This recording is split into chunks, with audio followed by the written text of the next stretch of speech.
happy bake day. I hope you had a great week.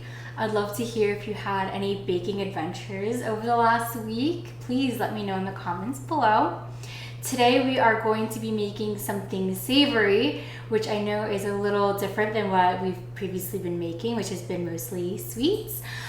Today we're going to be making a take on chicken pot pie, and instead of doing it as a whole pie, we're going to actually be making hand pies. So kind of like empanadas, if you're familiar with those, where you can eat these more with your hands versus having to slice it and have half of the pie filling fall out. We're going to be making hand pies instead. So something special about this recipe that's near and dear to my heart is that it's actually completely dairy-free.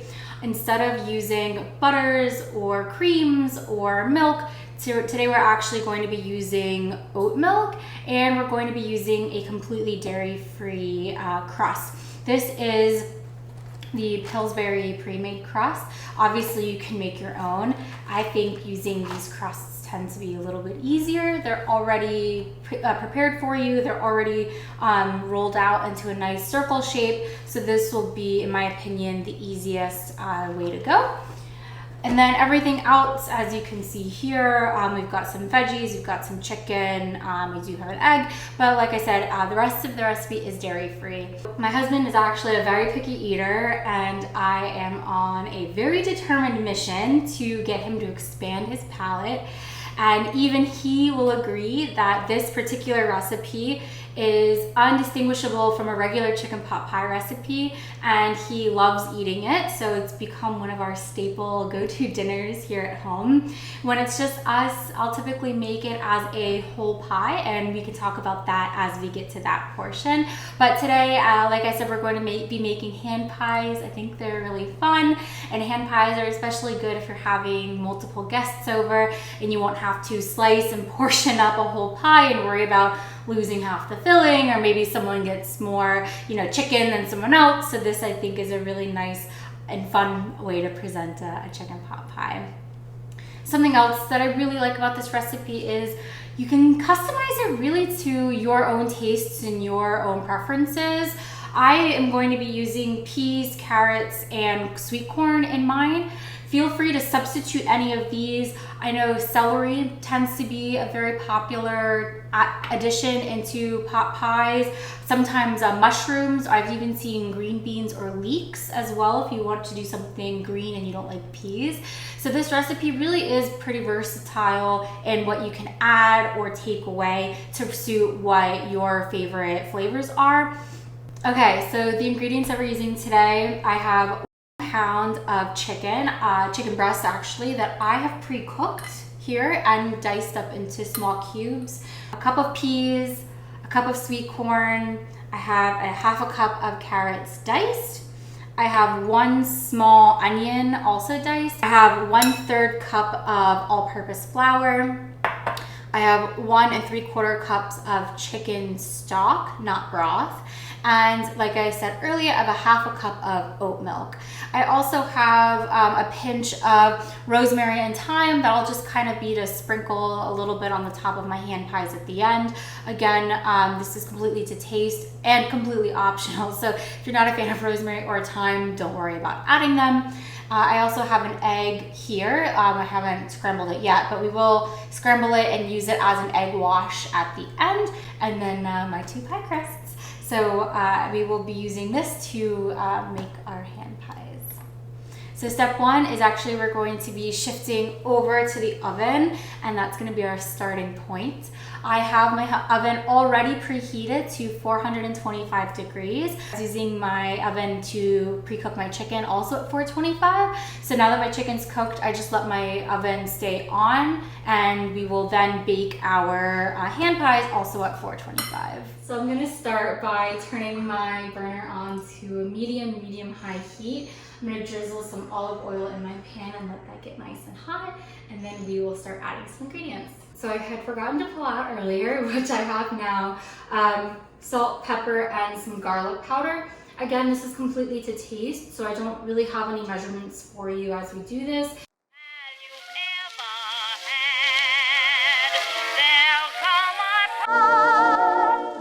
Countdown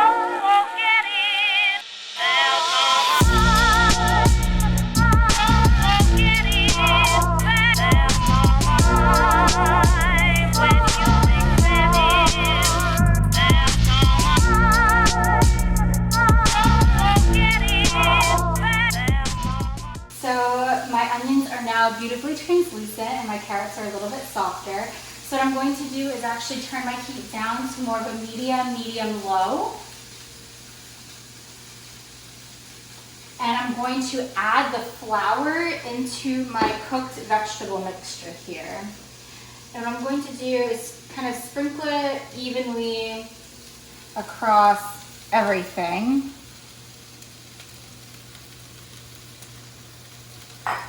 And then take my spatula and just start mixing everything together to make sure all of my vegetables get a nice, beautiful coat of the all-purpose flour. Now that everything has a nice little dusting of flour, the next step is to add our chicken stock. But what we're going to do, instead of just dumping in all of the stock at once, we're going to slowly add in the stock while mixing with our spatula, so that way we don't get any clumps or bumps from the flour and the stock combining together.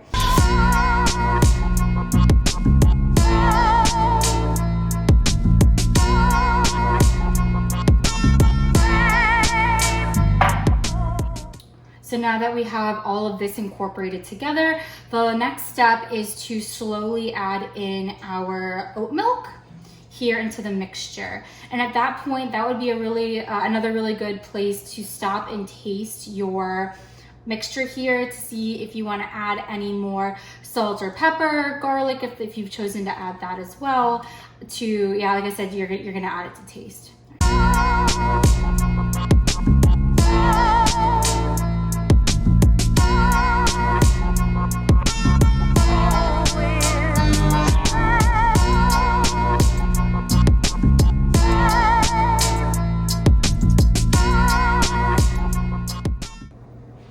Garlic is the magic ingredient.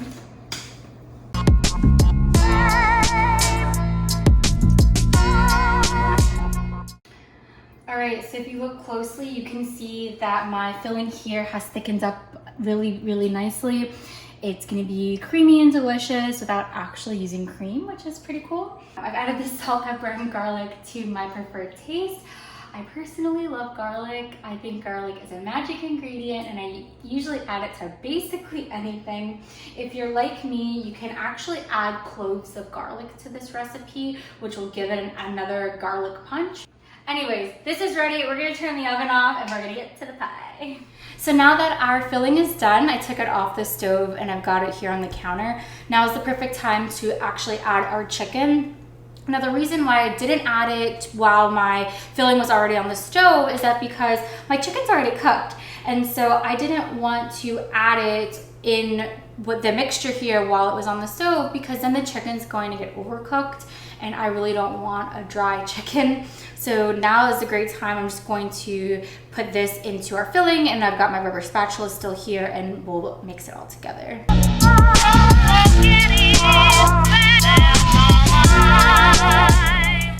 I think I forgot the flour. Could you hand it to me, please? Thanks, honey. All right, so I have a little flour here. I'm gonna lightly flour my work surface before rolling out my pie crust, just because I don't want the crust to then stick to my countertop here.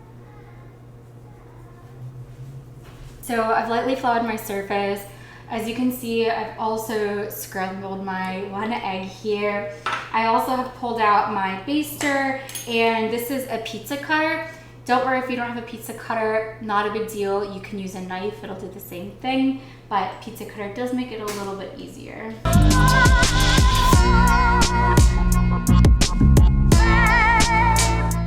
Perfect. So I've got it rolled out. As you can see, it's already a nice circle for me. I'm gonna take my pizza cutter and then just cut it in half. And then this is going to be the base for 2 hand pies. So I'm going to add some filling into each one of these and then close them up, and they'll be ready for our seasonings and to bake. So I think something to make this a little bit easier when adding our filling, what we're going to do is actually fold our piece here in half, and I'm going to use my fork to crimp the edge of the rounded part here to create like a pita pocket. And then that'll give me the opportunity to then stuff my filling into this little pocket, and then we'll crimp the edge closed again to create our little hand pie. So I just have a regular fork here, and I'm just going to use it to push the edges of the pie crust together to crimp them.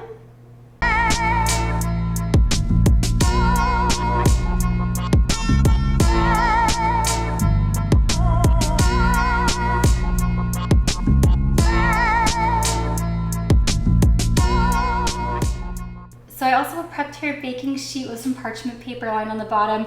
So as my pies get filled, I'm going to put them here on my baking sheet for baking.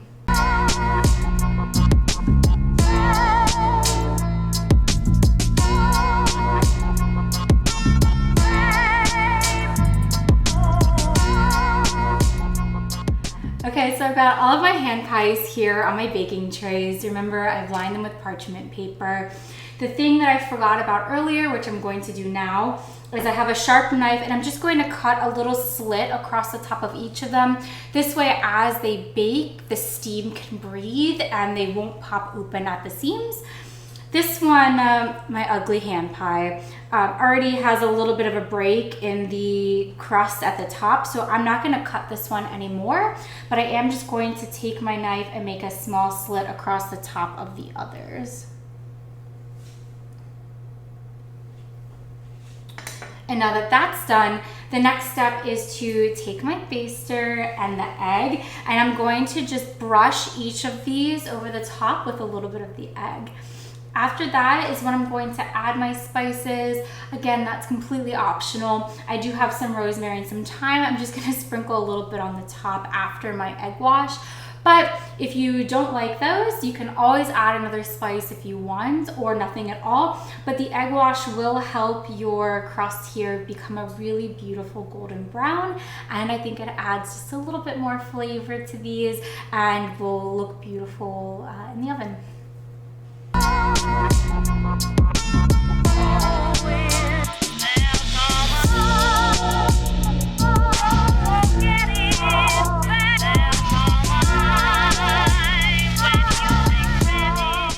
Now that our hand pies are beautifully seasoned here, the next step is to put them in the oven.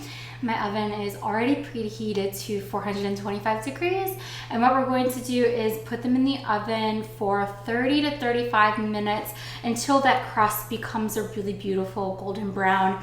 I'm not worried about necessarily heating the interior to a certain temperature because my chicken's already cooked. So if my chicken were uncooked or not cooked all the way, then I would want to make sure that my hand pies were cooked until the chicken has fully cooked. But another benefit to pre-cooking your chicken before putting it into your pie filling is that you don't have to necessarily worry about heating these to a certain internal temperature before they're done. And we can just more focus on the beautiful crust here. Hopefully it will turn a really nice, crunchy golden brown.